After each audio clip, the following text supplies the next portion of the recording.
ना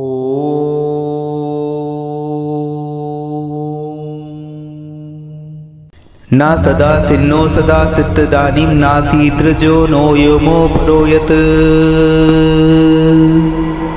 किमा वरीवाको कस्य सन्मन्नम किमासी दहनम गंभीरम।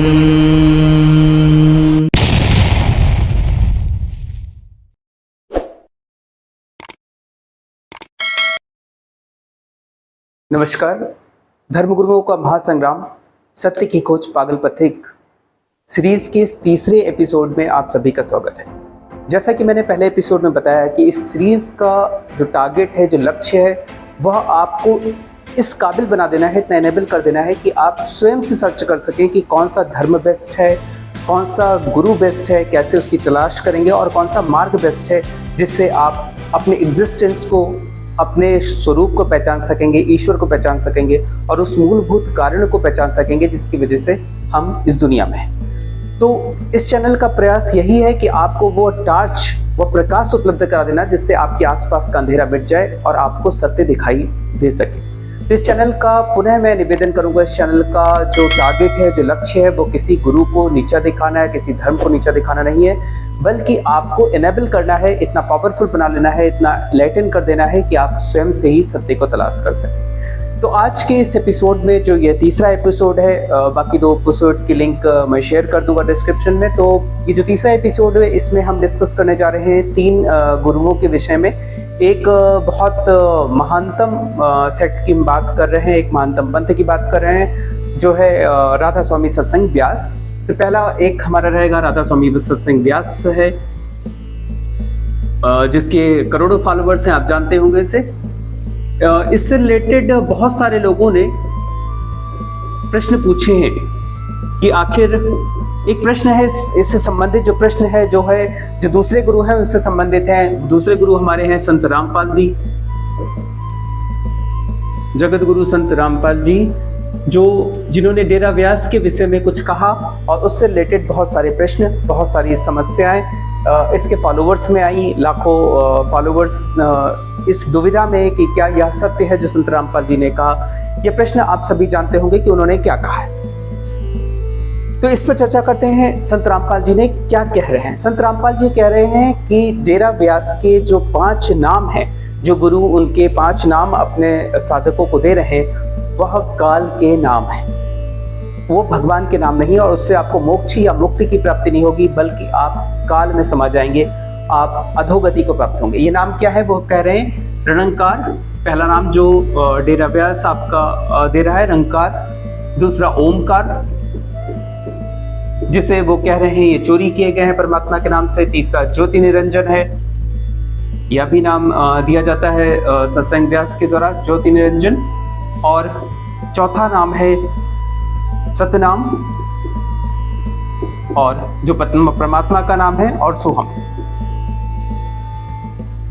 तो ये 5 नाम जो संत रामपाल जी कह रहे हैं, जो सत्संग राधा स्वामी सत्संग व्यास के द्वारा दिए जा रहे हैं, ये 5 काल के नाम है। ये तीनों नाम परमात्मा के नाम से चोरी किए गए हैं, परमात्मा का नाम ही ऐसा है। तो इनका जो जाप करेगा, जो वहां पर शिक्षा दी जा रही है, वो गलत शिक्षा दी जा रही है और इन नामों के जाप करने से आप अधोगति को प्राप्त होंगे, मुक्त नहीं हो सकते हैं, बल्कि काल को प्राप्त होंगे, ना कि परमात्मा को प्राप्त होंगे। तो आइए देखते हैं इसमें क्या सच्चाई है। एक और मुद्दा मैं इसी पर लूंगा, संत रामपाल जी ने एक और संत की बात कर लेता हूं। तो 3 विभिन्न सेक्ट्स की मैं बात करने जा रहा हूं। तीसरा सुधांशु जी महाराज, जो ओम तत्सत दे रहे हैं, उन पर भी उन्होंने कमेंट किया कि सुधांशु जी महाराज जो ओम तत्सत दे रहे हैं वह भी गलत है और वह भी काल के नाम का जाप है, जिससे कि लोग अधोगति को प्राप्त होंगे, मुक्त नहीं हो सकेंगे। तो दोनों पर ही उन्होंने एक आक्षेप लगाया, एक इल्जाम लगाया कि दोनों ही गलत नाम जब लोगों को, अपने भक्तों को, अपने साधकों को दे रहे हैं, जिससे कि लोग अधोगति को प्राप्त हो रहे हैं। तो बहुत सारे लोगों ने इधर से छोड़ करके वो रामपाल जी के पास भी पहुंचे और उनसे दीक्षा ली। तो ऐसे बहुत सारे वीडियोस भी आपने देखे होंगे।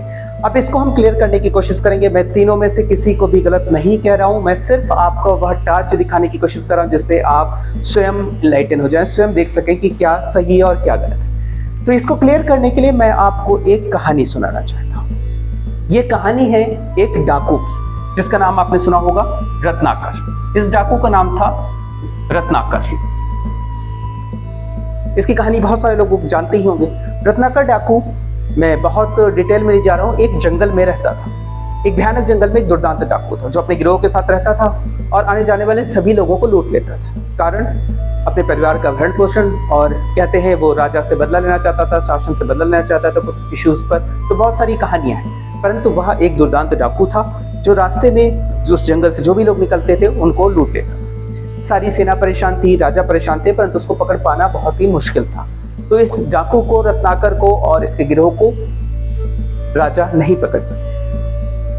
एक दिन वहां से, उसी जगह से, उसी डाकू जंगल से एक वैश्य, एक व्यापारी बहुत सारा धन कमा के निकल रहा था अपने परिवार के साथ, अपने साथियों के साथ। जैसे उसकी गाड़ियां निकली, जो रथ निकले उसके, डाकू रत्नाकर सामने आ गया अपने गिरोह के साथ और उसने उनको बंदी बना लिया। उसके सारे वस्त्र, सारा धन, आभूषण सब कुछ छीन लिया, पूरा निर्धन करके, उसे वस्त्र तक छीन करके उन्हें भगा दिया और सब कुछ छीन ले गए उनके गिरोह के लोग। वो वैश्य, वो व्यापारी इस प्रकार से लुट करके शहर की ओर पहुंच जा रहा था। रास्ते में उसे दिखाई दिए देवर्षि नारद। देवर्षि नारद ने पूछा कि ऐसा क्या हुआ, तुम निर्वस्त्र क्यों जा रहे हो, और क्या हुआ, तुम्हारा धन, कपड़े क्या हुआ? तब उस वैश्य ने कहा कि हे प्रभु, यहाँ पर रत्नाकर नाम का एक दुर्दांत डाकू है जिसने हम पर हमला किया और हमसे सब कुछ छीन लिया, हमारा धन आभूषण जो भी हम कमा के लाए थे वो सारा कुछ छीन लिया। तो यह बहुत ही दुर्दांत डाकू है और किसी को भी मार सकता है, आप अंदर ना जाएं, इस बियाबान जंगल में आप अंदर ना जाएं। परंतु नारद ने उसे सबक सिखाने की कोशिश की। तो देवर्षि नारद जंगल के रास्ते अंदर ही पहुंचे। डाकू रत्नाकर तो अभी भी अलर्ट ही था। जैसे ही देवर्षि अंदर आए, डाकू रत्नाकर और उसकी टीम सामने आ गई, गिरोह पूरा उसका सामने आ गया। डाकू रत्नाकर ने नारद जी से पूछा कि हे नारद, वो उन्हें पहचानते थे तो उनसे पूछा कि क्या तुम्हें भय नहीं लगता, मेरा नाम नहीं सुना तुमने क्या? तो नारद जी ने कहा कि मैं निर्भय हूँ, मुझे किसी चीज का डर नहीं, मैं तो ईश्वर के मार्ग पर हूँ, मुझे किसी भी चीज का डर नहीं, इसलिए मुझे किसी से भी भय नहीं लगता। तुम्हें भय लगता है, इसलिए तुम जंगल में छुपे हुए हो, राजा से बच रहे हो, इससे बच रहे हो, पाप कर रहे हो। डाकू रत्नाकर को बड़ी हैरानी हुई इस बात को सुनकर। उसने भी उल्टा जवाब दिया कि मैं भी निर्भय हूँ, मुझे किसी से डर नहीं। फिर नारद जी ने पूछा कि अगर तुम्हें डर नहीं तो तुम इस प्रकार से जंगल में रात में छुप करके क्या कर रहे हो? क्यों राजा से डर रहे हो, क्यों लोगों से डर रहे हो, छुपे हो क्यों, और एक पाप क्यों कर रहे हो? तो उसने कहा कि यह तो मैं अपने परिवार के भरण पोषण के लिए कर रहा हूँ और वो सारे लोग मेरे साथ हैं और इन साथियों के लिए कर रहा हूँ। तो नारद जी ने पूछा कि ये जो पाप कर रहे हो तुम, इतने लोगों को मार रहे हो, उनसे सब कुछ छीन रहे हो, उनका सर्वस्व छीन रहे हो, यह क्या सही कर रहे हो? और क्या इसमें तुम्हारा परिवार, तुम्हारे साथी, तुम्हारे घर वाले, तुम्हारे माता पिता तुम्हारा साथ देंगे इस पाप कर्म में?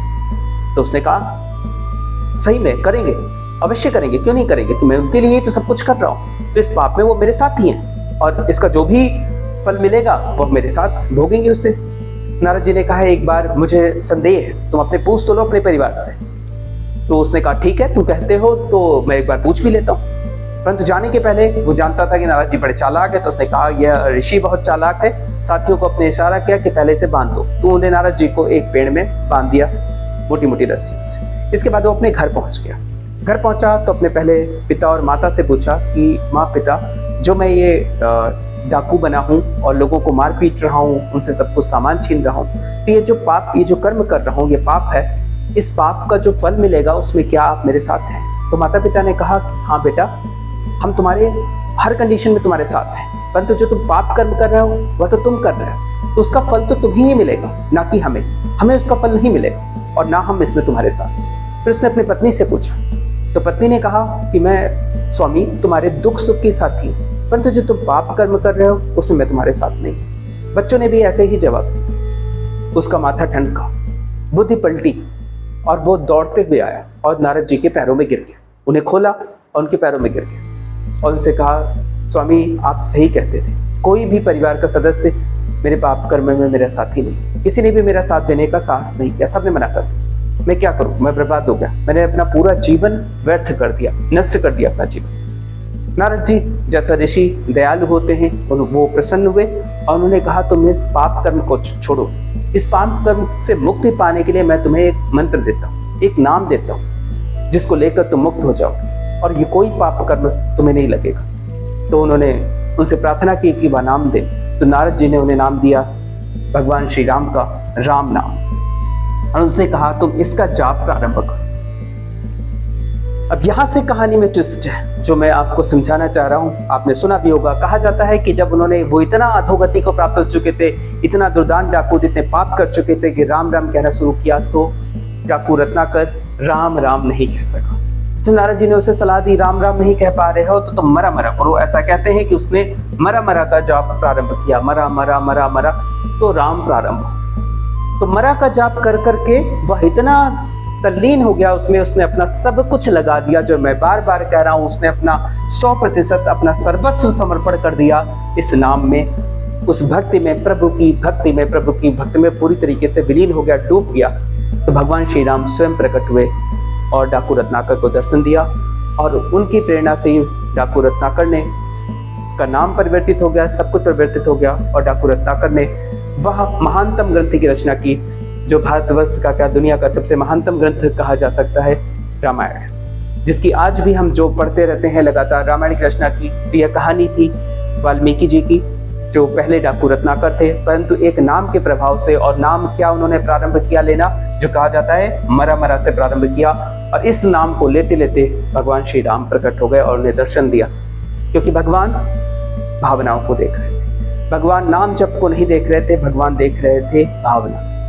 इसीलिए तुलसीदास जी उसके बाद जब वो अनुवाद करते हैं, उसको परिवर्तित करके लिखते हैं, रामायण को रामचरितमानस लिखते हैं, तो वह लिखते हैं, जाकी रही भावना जैसी, सो देखी प्रभु मूरत ऐसी। तो भावना महत्वपूर्ण है, भावना महत्वपूर्ण। भगवान भाव के भूखे हैं, ना कि आपका ये चेक करने जाने। एक और एग्जाम्पल मैं देता हूँ, फिर इस पर हम और डिस्कशन करेंगे। एक छोटा बच्चा है, आप भी छोटे बच्चे थे, आपके घर में छोटे बच्चे हैं, आपके बच्चे होंगे, आपके पोते होंगे, आपके खुद के बच्चे होंगे, आप स्वयं बच्चे हो।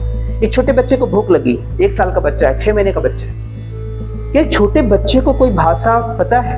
एक छोटा बच्चा, उसको कोई भाषा पता है? क्या उसे व्याकरण का ज्ञान है? क्या उसे ग्रामर आती है? या वो सही शब्दों को बोल सकता है? नहीं। उसे भूख लगी, वह रोना प्रारंभ कर देता, वो याऊ कुछ भी बोल सकता है। वो अमेरिका में है, लंदन में है, या भारत में है, पाकिस्तान में, कहीं भी है, तो अलग अलग एक्सप्रेशंस नहीं देगा, वो एक प्रकार से रोना प्रारंभ कर देगा, हाथ पर पटकेगा, और माता पिता तुरंत समझ जाए कि बच्चे को भूख लगी, या बच्चे ने पोटी कर दी। बच्चे को क्या समस्या है, बच्चे को पेट में दर्द है, कहाँ पर है, माता पिता तुरंत समझ जाते हैं। माता तो तुरंत ही समझ जाती है कि उस बच्चे को क्या है। बच्चा किसी व्याकरण में नहीं बोलता, शुद्ध व्याकरण का प्रयोग नहीं कर रहा है बच्चा, ना कोई सेंटेंस बोल रहा है, बच्चा तो सिर्फ चिल्ला रहा है, किसी भी प्रकार से एक्सप्रेशन दे रहा है। नहीं भी एक्सप्रेशन दे रहा है तो भी माँ समझ जाती है कि हाँ, उसके बच्चे को कुछ समस्या है। कोसों दूर से भी ऐसा कहते हैं कि माँ समझ सकती है कि बच्चे को क्या प्रॉब्लम होने वाली है। तो माँ और बच्चे का इतना क्लोज कनेक्शन होता है। तो वह जो हमारी परम माँ है, वह जो हमारा परम पिता है, जिससे हम सभी बने हैं, जो हमारा इतना क्लोज है, क्या उसे किसी व्याकरण की आवश्यकता है? क्या उसे ग्रामर की आवश्यकता है? तो यहाँ मैं बिल्कुल क्लियर करना चाहता हूँ आपको एक चीज, बाकी आप स्वयं समझदार हैं, मैंने वो टार्च आपको प्रोवाइड कर दी कि परमपिता परमात्मा परमेश्वर ईश्वर कोई ग्रामर का टीचर नहीं है कि आपका संस्कृत का एग्जाम ले रहा है या आपका इंग्लिश का एग्जाम ले रहा है कि आपने सही जगह पर वर्ब यूज किया, सही टेंस यूज किया या नहीं यूज किया। वो कोई ग्रामर का टीचर नहीं है जो आपके मार्क्स कट करने जा रहा है। ईश्वर माता पिता से भी महान है, वह माता पिता से अधिक बड़ा माता पिता है। तो इस पर वह परम पिता है, वह परम माता है, तो वह अपने बच्चों, अच्छा अर्थात मनुष्य, जानवर, जो भी हो, जो भी क्रिएचर्स हैं, उन सभी के दुखों को, उन सभी के कष्टों को, उन सभी की भावनाओं को सीधे आत्मसात करता है। वह उसमें ग्रामेटिकल मिस्टेक सर्च करने के लिए नहीं जा रहा है। विनम्र निवेदन है कि वह कोई व्याकरण का टीचर नहीं है, वह कोई ग्रामर का टीचर नहीं है। वह सिर्फ और सिर्फ एक चीज देख रहा है, आपकी भावना। आप किस भावना से उसे पुकार रहे हैं, कितना डेडिकेशन से उसको पुकार रहे हैं, कि आपका 100% समर्पण है, आप पूरी श्रद्धा से पुकार रहे हैं, तो श्रद्धा महत्वपूर्ण, आपका डिवोशन, आपका डेडिकेशन महत्वपूर्ण है। कितना अधिक भाव से आप उसे पुकार रहे हैं, कितनी कातर ध्वनि से आप उसको पुकार रहे हैं। तो जिस प्रकार से एक छोटे बच्चे की कातर ध्वनि को सुनकर माँ दौड़ कर आती है, आपकी कातर ध्वनि, आपकी आवाज को सुन करके परमात्मा दौड़ करके आपके सम्मुख आता है और प्रकट हो जाता है। तो एक क्षण चाहिए परमात्मा की प्राप्ति के लिए, बहुत अधिक समय नहीं। सच्ची भावना से, सच्ची श्रद्धा से आप उसको एक क्षण में बुलाएं और वह प्रकट हो जाए। कौन कहता है भगवान आते नहीं, श्रद्धा से तुम बुलाते नहीं। तो वह श्रद्धा ही है, 100% श्रद्धा, जो ईश्वर को आपके सम्मुख प्रकट कर सकती है, आपको मोक्ष दिला सकती है, आपको मुक्त कर सकती है। तो किसी भी व्याकरण या इनके चक्कर में ना पड़े, आप अपनी भावना को शुद्ध करने का प्रयास करें, भावना को 100% सही बनाने का प्रयास करें। ईश्वर आपके सम्मुख होगा, मोक्ष आपके सम्मुख होगी, सत्य आपके सम्मुख होगा। प्रणाम।